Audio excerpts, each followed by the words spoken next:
When you want your tropical plants to thrive at home, there is some essential item that you should buy. And now it's Black Friday and we will soon be in Christmas, so that's the best time to start shopping. So if you are looking for ideas for plant lover, this video is made for you.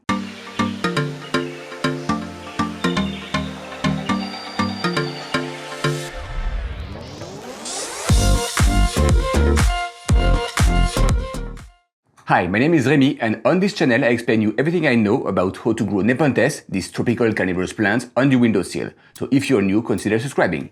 So maybe you're like me, you are a plant lover, or you know somebody that really loves plants, and usually this kind of person, what they will want for Christmas or birthday is more plants. But sometimes they will want some items that will allow them to grow better, faster, stronger plants. So this is the point of this video. To make it easier for you, I will divide this video into 6 parts. The substrate, the water, the humidity, but how to measure the humidity.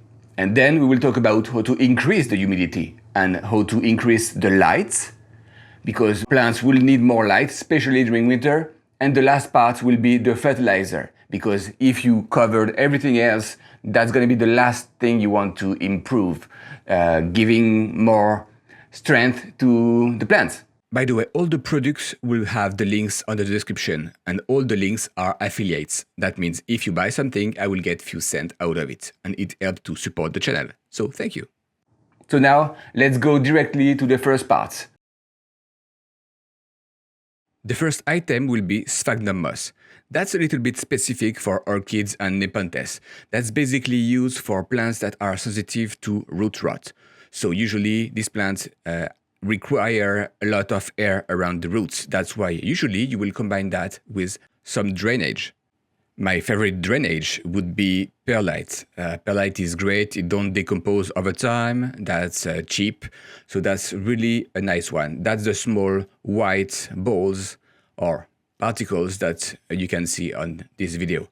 The only thing is perlite will tend to raise the surface over time because that's really light, and as it's really white, it will be really visible.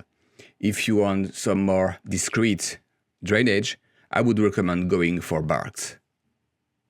And keep in mind that you can easily combine the two of them. Part 2 now, the water. You should really try to have clean water.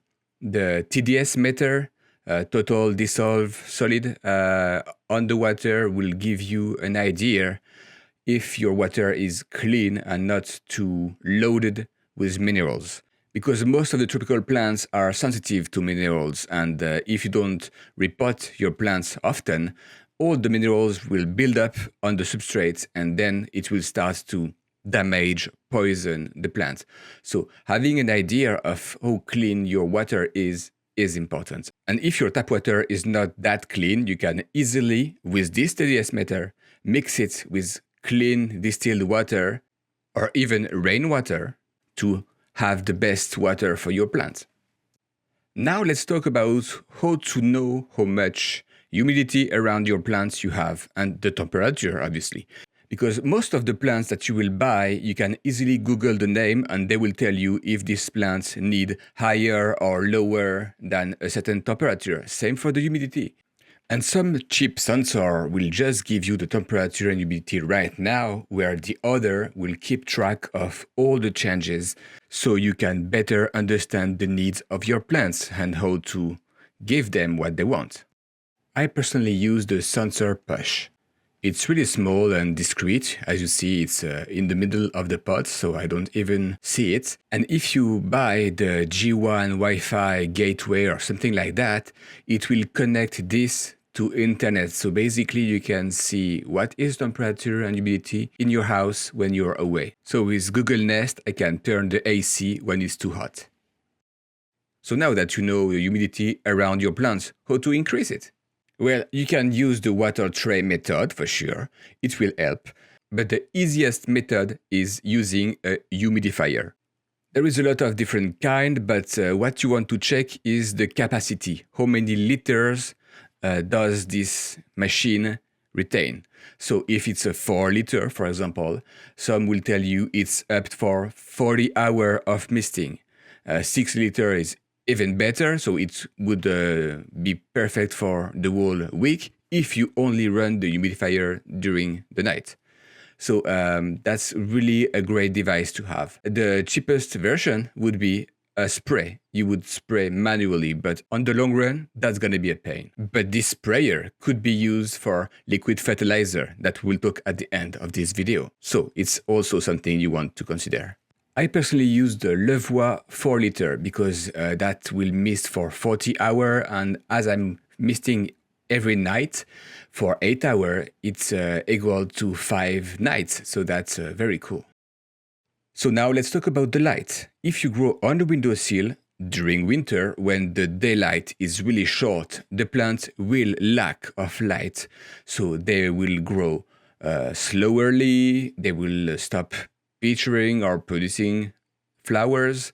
So that's something maybe you want to consider, adding a little bit of light just to keep the same amount of daylight as usual during summer, because this plant come from tropical place where winter do not exist.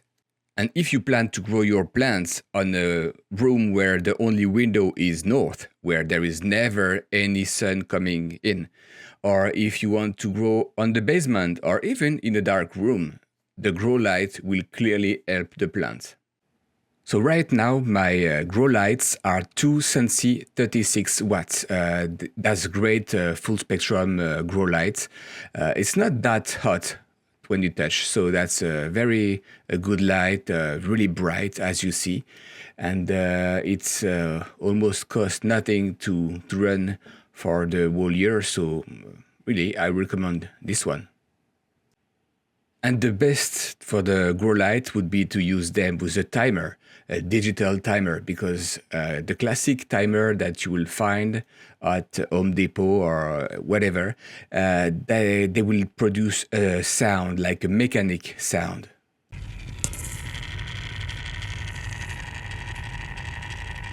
But when it's digital, you don't hear a sound.